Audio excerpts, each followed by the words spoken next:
got a runner. We got a runner. I was watching on that live scope and just drops down right on top of that fish.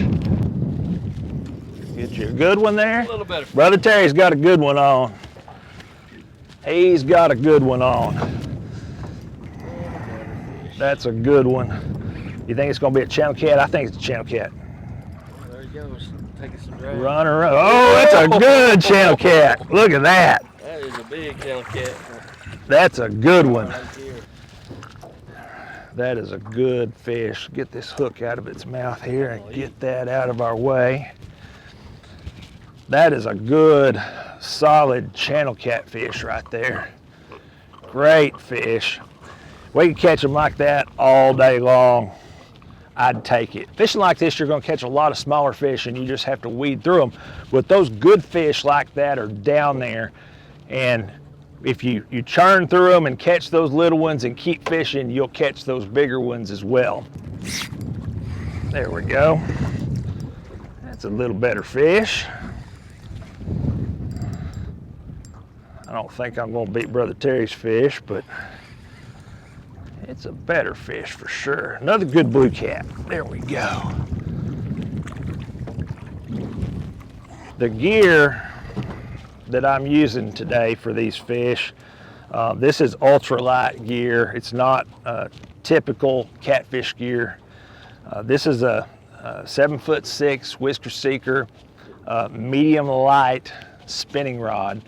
This is a carbon S-glass rod, real light and sensitive, and it's a medium light rod. Size 20 spinning reel here with 35-pound braided fishing line. Fishing down deep like this and fishing vertically, that braid really helps with being able to feel those fish and get real good hook sets with not having any stretch. And then here on the end, I just have a little jig. This is actually an ice jig made by Whisker Seeker Tackle that they use to fish for catfish through the ice.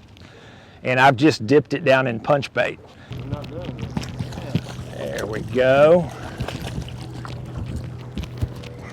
First fish we caught was the biggest one we've caught so far. Let me get it put back in here. Here I'm fishing, in the way that I've found these fish, I'm out in open water, deeper water. I'm usually looking about 20 foot, 17 to 20 foot or deeper.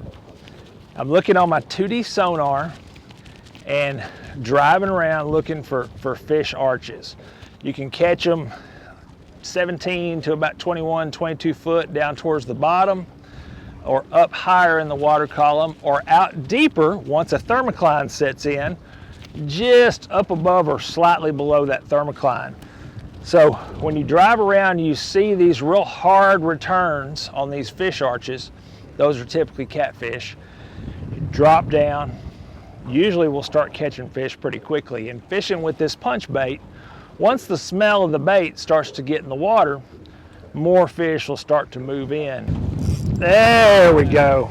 Finally. I only had to catch 4,000 6-inch catfish. Got a good one? There we go. Little better fish I've got. Brother Terry's got one on too. He's a little bit better than mine is. Finally, we have caught just tons and tons of fish, but are just struggling with size. And those are both, he's got a blue cat, I've got a channel cat.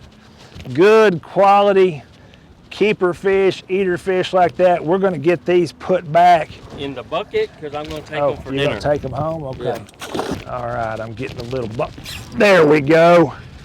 That's a better fish. We're sitting here watching on this live scope. Yeah. We need a net. That's it. Well, we do. If I was a good guide, I'd have one with me. We need a net. That's a good channel cat right there. This is a good sized channel cat for Texas, and there's a lot of places in the country where you'll find a lot bigger channel catfish, but for Texas, this is a good sized channel cat right there. A little bit better fish.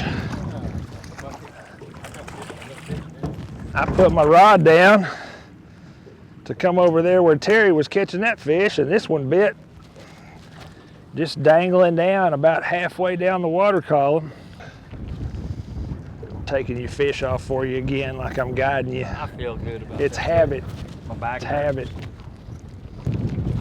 There we go. That's a little bit better fish, I think. That was just drifting down to the bottom. And it hooked up right on the way down. Picked it up, swam off with it. You really have to pay attention fishing with this light tackle and these little light rigs like this. As that line's going down, just kind of watch what's going on. A good eater fish there. I'm gonna put him in the taco bucket. There we go. That's a good fish, I think. Better fish. It's hard to tell with them right down below you. You go to set that hook, sometimes they feel bigger than they are, but that's a decent fish there. These channel cat,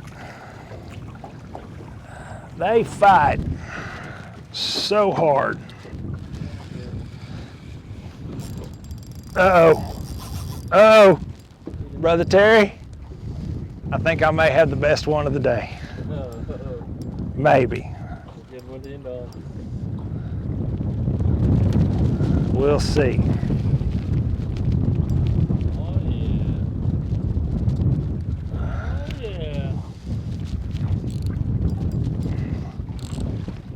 Too bad it's not on that side of the boat. Oh, you rip and drag. With the net we don't have. There he is.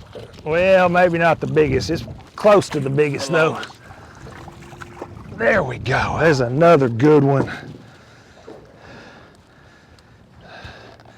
So something we've kind of noticed here while we've been catching these fish.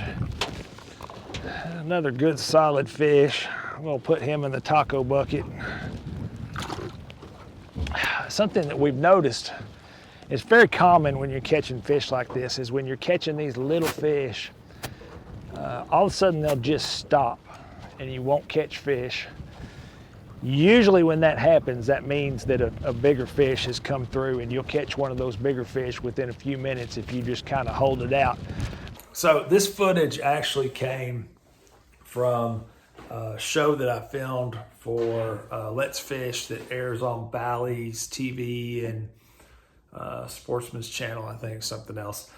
We filmed this the end of this summer, and some of this footage was on the show, some of it wasn't, just because of the format of that show and the way it works. I felt like there was kind of some things that I wanted to push back out there, make sure the information was covered. So I went ahead, edited it up, put it out there as a YouTube video to make sure I get all the information out there. If you want to come fish with me, head over to txcatfishguide.com. If you haven't already done so, make sure you head over to catfishedge.com, because there's a ton of information over there that you won't find here on the YouTube channel.